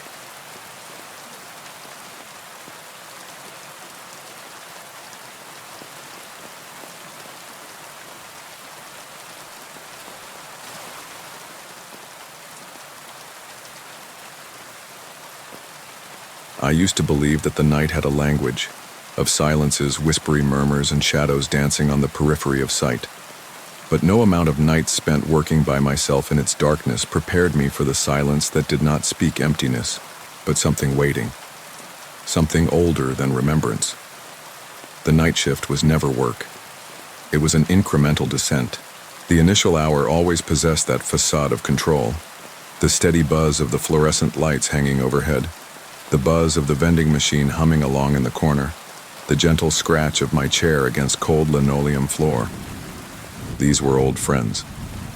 The evening was, naturally, only another shard of the day, an empty page waiting for morning to arrive. But that night, as the minute hand of the clock struggled across shadows, there came a shift sensed. The flickering fluorescent light shuddered once, twice. Not a complete failure, but a gasping breath drawn and expelled. There was a tremble on the edge of my perception of the invisible. I was the night clerk at a small, inconspicuous storage warehouse on the outskirts of the city. My job was simple, primarily paperwork, monitoring the security cameras, signing in any guests, locking up the building tight. The building itself was a relic, paint peeling in spots, smell that I can only best describe as dry musk of things no longer used. The building gave off decades' worth of dust and regret with every stale breath. That evening, the hum of the air conditioner was not a soft thrum. It was an engine roar slicing into the edge of my consciousness. Each blast of chilly air that raged out of the grill wasn't merely a shifting heat feeling, but an exertion, pulling at my flesh like ectoplasmic fingers attempting to stop my movement. My breath fogged in the cold, and I could sense the thudding tightness of my heart in the stillness, sharp and loud. The security cameras had seen nothing unusual. The rows of vacant lockers went on forever, a morgue of throwaways closed to the world. I did receive, however, the sense I was observed, that the building's eyes had kindled slowly, ancient and unblinking. My own vision picked up a shadow in the corner. No, it was a darkness of darkness, a conjury of darkness which seemed to congregate and thump behind the split-ceiling tiles. I convinced myself out of believing for a moment, told myself that it was a trick of the light, some flaw or wear. Then I blinked and the shape changed to pulse as if it were alive, opening and closing in a rhythm that wasn't mine.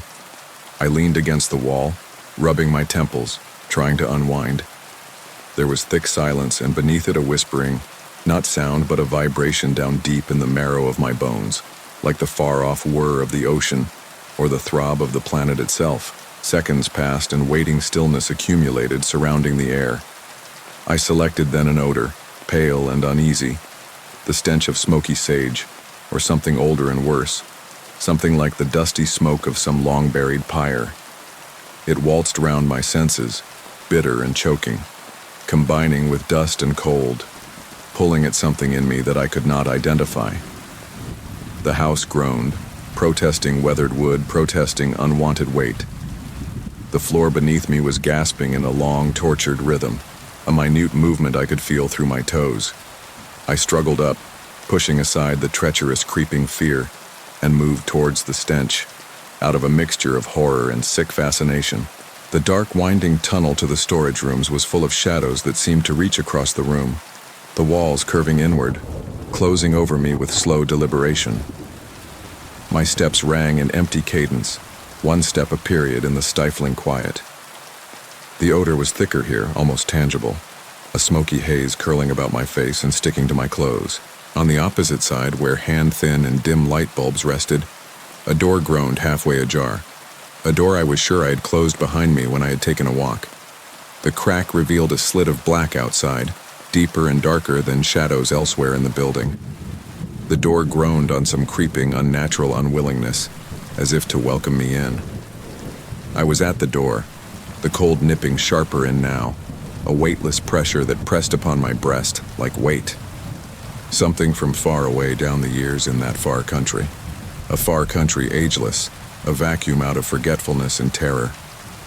The ground was uneven, hard rock, slippery and cold under my feet, to compare with the antiseptic linoleum on the other side. The walls were adorned with old symbols, spirals bonded into place, concentric circles, and serrated runes cut deep into the stone. The symbols provided a dull sheen, an iridescence that just missed being visible in the fading light, an extinguished star kept in stone. I touched one of the spirals with a trembling finger. The stone was blazing, impossibly burning, as if it had a living, crawling heat inside it. There was a thrumming hum in the palm of my hand, resonated up through my arm, and I felt an ancient energy disturb the air, an unblinking, waiting thing. The scent thickened, now unmistakably of burned herbs and iron. The taste of metal hung in the air, searing my tongue, and my skin tingled from the feel of static electricity. Ancient memories unseeing came and went in my mind, ritual flames burning, dark figures muttering in some magical language which somehow disturbed me by its wicked familiarity, eyes glinting in darkness. I was alone, and not alone. My own heart beat fiercely as I moved a step back, but the hallway bent in upon itself, walls sliding inward like some creature. I moved into the living room, the fluorescent light spasmodically flickering with a bad man's fury, throwing twisted, ugly shadows that curled and crawled. Behind the hum of air conditioning, the oppressive silence settled again, but with a threat now, an unpleasant thrum just beneath perception. The smell remained, iron and smoke on my lips. I tried to brush it off as exhaustion, hallucination produced by loneliness and stale air, but the hours ticked on. the building spilling its secrets. The footfalls reverberated down empty corridors, the rhythm unsymmetrical, never in step with mine. Doors softly shut somewhere out of sight, and tap-tapping knick-knack of nails against wood sounded at arbitrary intervals. My heart skipped every time, though security cameras captured nothing but empty corridors. In the small break room, I found unusual graffiti on the wall, marks and squiggles scrawled at random, as if by wild fingers seeking meaning or release. I did not know them, but they resembled the ones in the hidden room. That night, the edge of wakefulness and sleep became indistinct. The clock hands crept, and then the clock hands danced erratically, time revolving on itself and coming to an end without master. I was aware of eyes upon me at all times, not just watching, but measuring, weighing. I tried to focus on procedure, review the logs, review the systems, but my hands trembled and my vision clouded at the edges. Cold was not temperature anymore, but suggested to the bone marrow, insidious ice that iced my senses and devoured my mind. Sleep was in spurts and starts, shallow and agitated. In dreams, I traversed the infinite corridors of the building, forever chased by that blackness beyond the door. It was a remembering and a forgetting all at once. It taught me pictures of old, extinguished fires smoldering deep in the earth, faces half obscured in ash, eyes open and vacant. Morning arrived not in relief, but in fatigue so deep it was an open sore. The sun was a faint smear behind the shoulder of thick clouds, the world draped with pale light hanging suspended in midair. The building remained unbroken, unaltered, but I felt that the night had changed me. No trace of the chamber in the morning. No ajar door, no runes, no warmth in the stone. Break room walls intact, no scratches, no marks. Was it all a delirium hallucination? And yet still the smolder of the incensed herbs on my clothing, and my fingers still tingling a distance heat, as if I'd touched something warm under the stone. I quit that job shortly afterwards.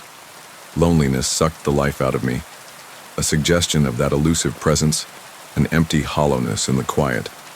Nighttime sleep gave way to a creeping rot, as if an ancient rhythm thumped just under the skin. Years pass and the memory returns in waves. The smell, the cold, the heat of the stone room, an impossible secret space. Sometimes I will wake up in the dark, and I will sense the lightest of touches on the wall of my bedroom, rhythmic and deliberate. Night is no longer a place to sleep. Night is a waiting room where the relics of yesterday hide in the shadows, waiting beyond time, watching from the spaces at the very edges of existence. I don't believe that I ever left that building.